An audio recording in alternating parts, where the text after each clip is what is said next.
అందరికీ నమస్కారం. Praise the lord. ఆదిపుస్తకం గ్రంథములో నుండి మరొక చాప్టర్ని చూద్దాం. 4వ రాయిలో 2వ కోణం.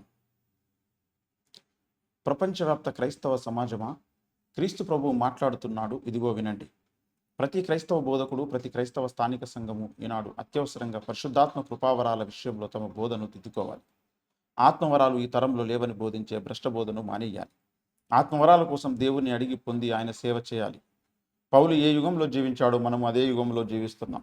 పౌలుకు వర్తించిన యుగ ధర్మం మనకు వర్తిస్తుంది. పౌలు కాలంలో విశ్వాసులు పరిశుద్ధాత్మ వరాలు పొందితే మన కాలంలో మనం ఎందుకు పొందకూడదు? పరిశుద్ధాత్మ వరాలకు వ్యతిరేకంగా బోధించే బోధలన్నీ సాతాను బోధలే. బోధకులు ఈ విషయంలో అత్యవసరంగా మారు మనసు పొందాలి. ఆత్మ కృపావరాలు అక్కరలేదని బోధించిన బోధకులు రేపు క్రీస్తు న్యాయపీఠం ఎదుట ఘోరమైన గద్దింపును ఎదుర్కొనబోతున్నారు. ఆత్మవరాలను దూషించి కొందరు సేవకులు క్రీస్తు సంఘపు 4వ పునాది రాయిని పాడు చేశారు. సేవ ఎవరైనా చేయవచ్చు అని చెప్పి మరికొందరు అదే 4వ పునాది రాయిని పాడు చేశారు. అన్య భాషలు, ప్రవచనాలు, స్వస్థతలు మొదలైన పరిశుద్ధాత్మ కృపావరాలు ఇప్పుడు పనిచేయడం లేదని, అవి ఏనాడు ఆగిపోయాయని చెప్పే బోధకులకు ఒక మనవి. ఒకే యుగంలో వేరువేరు సమయాలలో వేరువేరు యుగ ధర్మాలు ఉండవు. యుగ ధర్మం మారాలంటే మరో క్రొత్త యుగం ప్రారంభం కావాలి. ఇంతకు ఆదిమ అపోస్తలులు మనము ఒకే యుగంలో జీవిస్తున్నామని వారు కృపావరాల వ్యతిరేక బోధకులు నమ్ముతున్నారా లేదా? పౌలు మనము ఒకే యుగంలో జీవిస్తూ ఉంటే మరి పౌలు కాలంలో ఉండిన కృపావరాలు ఎప్పుడు ఎందుకు ఆగిపోయాయో వారు వివరించాలి.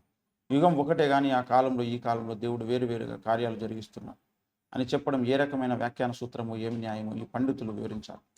ఈ విషయంలో అసలు లేఖనం ఏం చెబుతున్నదో అపెండిక్స్ 4లో వివరించాను, చిత్తగించండి. మెట్టుకు కృపావరాలు ఆగిపోయాయని చెప్పడం ఇంగితానికి దేవుని వాక్య సారాంశానికి పూర్తిగా విరుద్ధమైన బోధ. మొదటి శతాబ్దంలో పనిచేసిన ఆత్మ కృపావరాలన్నీ క్రీస్తు 2వ రాకడ వరకు పనిచేస్తూనే ఉంటాయి. ఈ విషయంలో కృపావరాల వ్యతిరేక బోధకులు తమ బోధను దిద్దుకోక తప్పదు. ఇప్పుడు దిద్దుకుంటారో లేక క్రీస్తు న్యాయపీఠం ఎదుట దోషులుగా తలదించుకొని నిలబడి నిత్యత్వం అంతా నష్టపోతారో ఇక వారి ఇష్టం అంటూ దీన్ని ముగించారు. ఇది మీకు ఆశీర్వాదకరంగా, దీవెనకరంగా ఉందని ఆశిస్తున్నాను. అందరికీ నమస్కారం. Praise the lord.